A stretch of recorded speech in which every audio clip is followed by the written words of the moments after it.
Je vous propose que l'on démarre cette émission avec Chloé Vautier, journaliste au service média du Figaro. Bonjour Chloé. Bonjour. Alors, gros événement à venir pour les amateurs de jeux vidéo la semaine prochaine. Non, pas la semaine prochaine, le 1er décembre, pardon. Une nouvelle chaîne de télévision va faire son apparition sur les box Internet.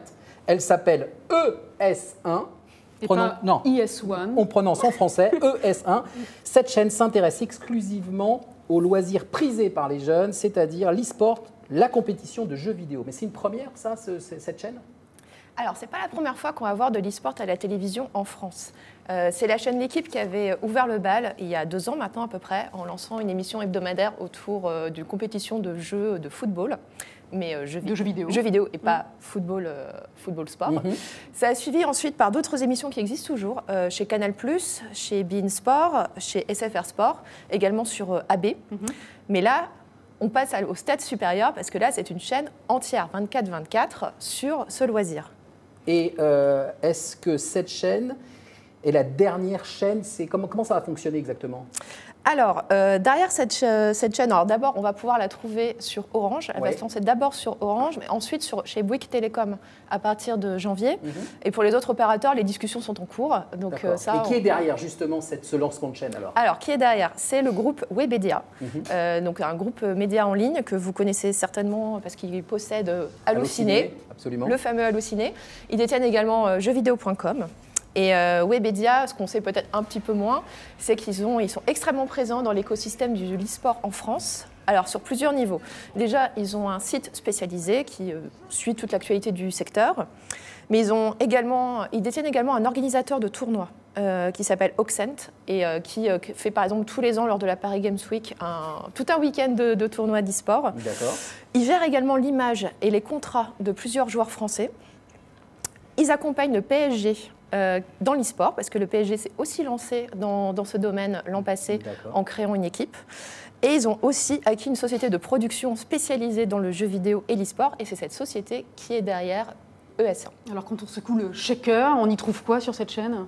Alors sur cette chaîne, ça va être beaucoup de magazines. Donc ça va être des magazines soit hebdomadaires, mensuels, quotidiens, ça dépendra. Sur les différents jeux qui font l'actualité de l'e-sport, parce que bon, on connaît, ceux qui s'intéressent un peu au milieu connaissent League of Legends, mais il y a aussi plein de jeux différents. Vous pouvez avoir des jeux de stratégie comme StarCraft, des jeux de tir, Overwatch, le jeu mobile. On a déjà abandonné Marc. Le jeu mobile peut-être. Non mais c'est bien Marc, chacun sa spécialité. Chloé le sait, moi je comprends rien, c'est du charabia pour moi. Clash Royale, peut-être. Même pas. Non, même pas. Bon, jeu mobile. Monopoly, non ? Alors, je crois que Patrick est perdu. Patrick est perdu aussi ou pas ? Je suis comme Marc, moi. Parce que moi, j'avais cru comprendre que le football, ça se joue avec les pieds. Hein. On est comme ça. On est avec les Donc, pieds. ça s'appelle les handballs. Ça, il faut suivre. Donc, magazines sur les jeux. Vous aurez aussi des magazines sur tout ce qui est matériel informatique. Parce que quand on joue aux jeux d'e-sport, il faut avoir un bon ordinateur, il faut avoir le bon matos. Évidemment. Donc, il y aura une émission là-dessus. Mais aussi, ils vont également inviter très régulièrement des joueurs professionnels français pour apprendre à les connaître, pour qu'ils puissent un peu parler d'eux, de leur goût, etc. Et il y aura également des documentaires. Et le premier sera sur la place des femmes dans le milieu de l'e-sport. Bonne idée, bonne initiative. Est-ce qu'il y aura des retransmissions de compétition ? Alors, oui et non. Parce que c'est quand même ce qui attire c'est le chaland, on va dire. C'est le cœur du sujet, effectivement, les compétitions. Mais ES1 a décidé de ne pas se lancer dans la bataille des droits pour les grandes compétitions internationales, car ça coûte extrêmement cher. Ça se chiffre, c'est du 5 ou 6 chiffres à peu près pour obtenir les droits de retransmission. Ça, vous connaissez bien les chiffres, Marc. Oui, puis On en parlera dans un instant. compte les zéros. Ça fait combien ? Donc ça coûte extrêmement cher, donc ça, ils ont décidé de ne pas se lancer dedans. Mais par contre, ils proposeront des récaps des grandes compétitions du week-end pour ceux qui n'ont pas le temps de le suivre, parce que c'est des compétitions qui se jouent sur un week-end entier. Donc il y a déjà ça, mais par contre, ils vont nouer des partenariats avec les tournois français.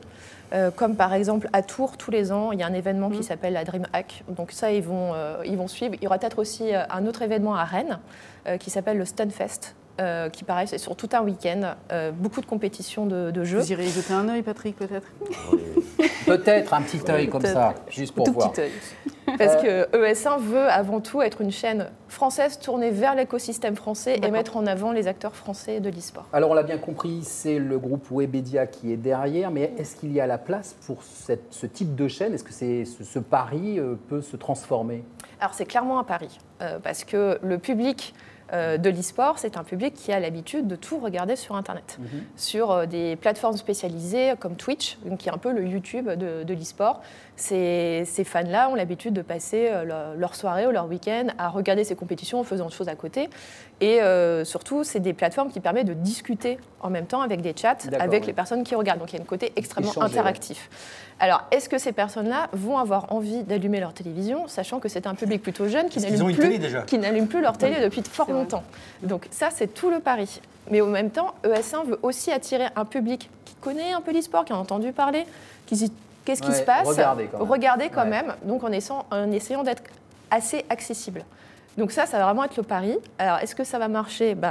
On verra bien. À voir. Rendez-vous dans quelques mois pour les 1er septembre. Voilà, 1er septembre, 1er décembre. Lancement pour voir si les audiences sont là. Évidemment, c'est bien la semaine prochaine. Bien la semaine prochaine, mécaniquement, c'est ça. Merci beaucoup, Chloé. Patrick Poivre d'Arvor, on a bien compris que l'univers de l'e-sport, ça ne vous intéresse pas tellement. Est-ce qu'il y a d'autres univers qui vous indiffèrent? Oui, le football, c'est pas l'e-sport. Donc, le football, ça avait de l'importance. Non, mais j'aime bien les expériences. Ça m'intéresse de voir, en effet, dans 3 mois, si ça marche, ou dans un an, si le modèle économique est jouable. Mais il y a des sujets, en tant que journaliste, des sujets d'actualité qui vous indiffèrent? Oui, quelques-uns, oui. Lesquels pas tant que ça. En fait, pas tant que ça. Non, pas tant que ça. Je suis vraiment passionné par tout. Ouais. Je pense que c'est une des raisons pour lesquelles ça marchait, le journal, parce que je crois que si on n'est pas convaincu, on n'est pas très convaincant.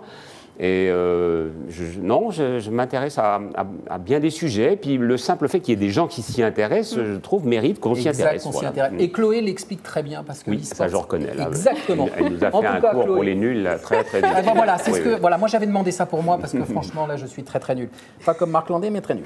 Alors merci Chloé, en tout cas c'était super, très didactique. On retrouve vos papiers dans le Figaro et sur lefigaro.fr très régulièrement. Merci et à très bientôt Chloé.